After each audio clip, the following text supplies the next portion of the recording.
আজকের দিনে সিম্পল একটা ভিডিও নিয়ে আসলাম, মিনি ব্লগ। আশা করি তোমাদের মাঝে ভালো লাগবে ভিডিওটি।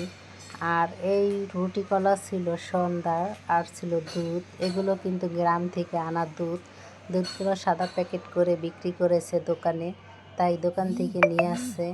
আর এই দুধটা কিন্তু খেতে মজারই হয়েছিল। গত সন্ধ্যার থেকেই ভিডিওটা স্টার্ট করলাম। আর রুটি কলা সন্ধ্যার নাস্তা ছিল, সন্ধ্যার নাস্তা খেয়ে আর সকালে দেখো আমি কিন্তু আমার বারান্দাতে চলে আসলাম।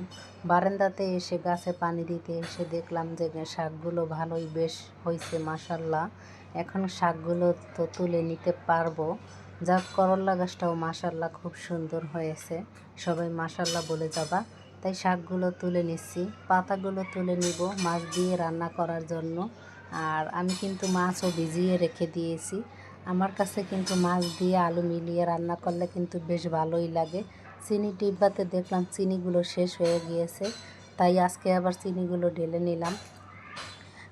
এখন চিনিগুলো ঢেকে রেখে দিব। আর চিনি দিয়ে একটু আটা দিয়ে একটু নাস্তা বানাবো। সেই নাস্তাই দেখো বানিয়েছি, বানিয়ে কিন্তু এই দেখো আমার একটা নাস্তা হয়ে গেল। আর এই নাস্তা চা এগুলো খেয়ে নিব। আর এই দেখো নাস্তাটা কেমন হয়েছে। আটা আর চিনি মিলিয়ে যে এরকম পিঠা বানানো যায়, তোমরা কি জানো? আমার কাছে শিখে নিতে পারো। আর এই দেখো আমি মাছ ভিজিয়ে রেখে কিন্তু শাক তুলতে গিয়েছিলাম। এখন মাছগুলো আমি ভেজে নিব। মাছগুলো কিন্তু তেলাপিয়া মাছ ছিল। যে কোনো ধরনের মাছ দিয়ে কিন্তু পুঁই শাক দিয়ে আলু দিয়ে মিলিয়ে রান্না করলে বেশ ভালোই লাগে, দারুণ মজারও লাগে।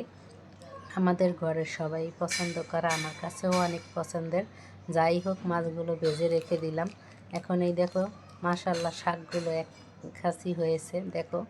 আর এখানে করলা নিয়েছি, করলা ছিল দোকান থেকে কেনাই। করলাগুলো শাক দিয়ে আলু দিয়ে মাছ দিয়ে রান্না করব। এই দেখো আমি অফ ক্যামেরায় শাকগুলো কেটে নিয়েছি। শাকগুলো ছোট ছোট করে কেটে দুইটা আলু দিয়েছিলাম। আলু দুইটাও ছোট ছোট করে কিউব করে কেটে নিয়েছি শাকের সাথে কেটে নিয়ে এখন ধুয়ে নিব। শাকগুলো ধুয়ে পানি ঝরাতে দিয়ে দেবো। এই দেখো আলুও আছে ছোট করে তোলা। আর এখন ঝরিয়ে রেখে দিয়ে এখন আসলাম রান্না করতে। এই দেখো আমার মেয়ে রান্না করতেছিল। আমি কিন্তু ভাত রান্না করেছি চুলাতে।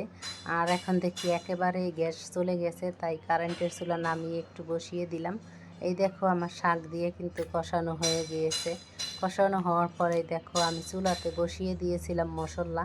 এখন আর চুলাতে গ্যাস নাই, একবারেই চুলা বন্ধ হয়ে গিয়েছে। আর ইদানিং অনেক গ্যাসের সমস্যা করে। আর আমার মনে হয় সব এলাকাতেই গ্যাসের সমস্যাটা, আমাদের এখানেও গ্যাসের অনেক প্রবলেম। তাই আমি কারেন্টের চুলায় রান্না করব, বাকি রান্না কারেন্টের চুলায় রান্না করতেছি। এখন আবার কারেন্টের চুলায় ফ্রাই প্যান দিয়ে তরকারিগুলো ঢেলে দিয়েছি, সেটা তো ভিডিওতে দেখতেই পারছো। এখন মাছগুলো দিয়ে আমার তরকারি রান্না শেষ। এখন আমি এইটাতেই বসাই দেব ভাজি। আর আমি জানো তো একটা কড়াইতেই আমি সব ধরনের রান্না করি। কীভাবে রান্না করি সেটা যদি জানতে চাও তাহলে ভিডিওটি শেষ পর্যন্তই দেখো। এই দেখো আমি এই ফ্রাই প্যানটাতে কিন্তু মাছের তরকারি রান্না করেছি। এখন এটার মধ্যে করলা ভাজি করব, আলু দিয়ে করলা ভাজি করতেছি। এই সিম্পল খাবারে কিন্তু আমাদের কাছে অনেক ভালো লাগে। পোলাও মাংস তো সবসময় খেয়ে থাকেন। যাই হোক, কথা বলতে বলতে কিন্তু আমার রান্নাগুলো সব শেষ। এখন কিন্তু ধোয়া পাকলার পালা। ধুয়ে ঠিয়ে সব পরিষ্কার করে নিব। রান্নার শেষে কিন্তু অনেক ধরনের থালা বাসন বের হয়, সেগুলোও কিন্তু আমাদের ক্লিন করতে হয়। যাই হোক, আমার ভিডিওটি তোমাদের মাঝে শেয়ার করেছি, ছোট্ট একটা ব্লগ ভিডিও।